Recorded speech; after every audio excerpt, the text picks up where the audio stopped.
देखिए, अशोक गहलोत जी ट्वीट करते हैं, ये बड़ी शर्मनाक बात है। वैसे मतलब आश्चर्य होता है कि उनके राज में पेपर लीक हुआ।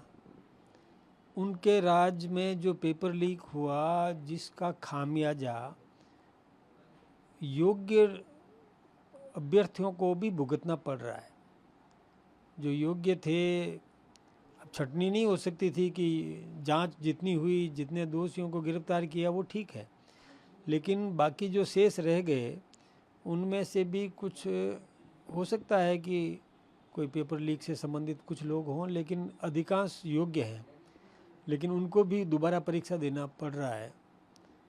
लेकिन अब चूंकि कोर्ट का निर्देश है, कोर्ट ने और ये परीक्षाएं रद्द कर दी और उसमें से उन्हीं को फिर से परीक्षा देने का अवसर दिया है। इसके अलावा कोई राज्य सरकार के पास या आरपीएससी के पास कोई विकल्प नहीं था। आरपीएससी उसका अलग अलग चयन नहीं कर सकती, सेलेक्ट नहीं कर सकती कि कौन दोषी था और कौन निर्दोष था।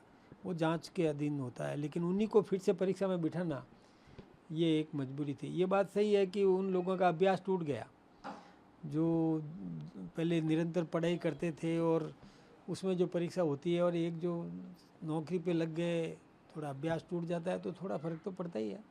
तो अब उसी हिसाब से इनका फिर से चयन होगा, देखते हैं।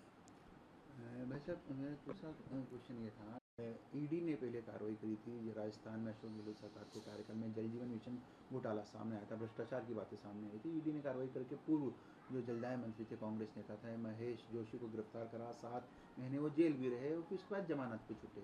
हाल ही में सुबह तड़के एसीबी ने उनके घर में दबिश दी, उनको गिरफ्तार किया। उसको लेकर राजनीतिक उबाल है। अशोक गहलोत उसके ऊपर राज्य सरकार के ऊपर आरोप लगा रहे, खुद महेश जोशी कह रहे हैं कि जानबूझ के उनको प्रताड़ित किया जा रहा है, जबकि वो जमानत पे थे, तमाम चीज़ें उन्होंने सामने रख दी है। देखिए, ये जांच में जो चल रहा है उस पर कोई प्रतिक्रिया देना नहीं चाहिए गहलोत साहब को भी, और न मुझे।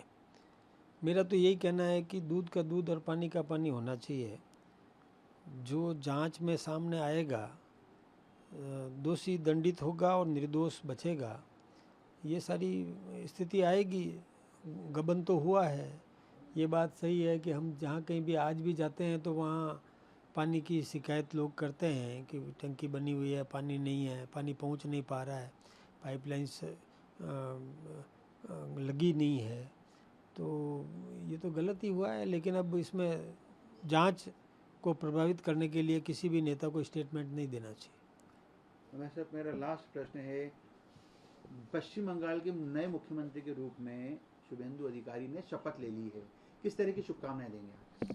मैं निश्चित रूप से शुभेंदु अधिकारी जी को और भारतीय जनता पार्टी के तमाम विजयी सदस्यों को शुभकामनाएं दे रहा हूं। और अभी जो चैलेंज उनके सामने है कि पश्चिमी बंगाल में विकास करें, लोकतंत्र की बहाली सुनिश्चित हो, मौलिक अधिकार सुनिश्चित हो और सुरक्षा प्रदान करें प्रत्येक व्यक्ति को।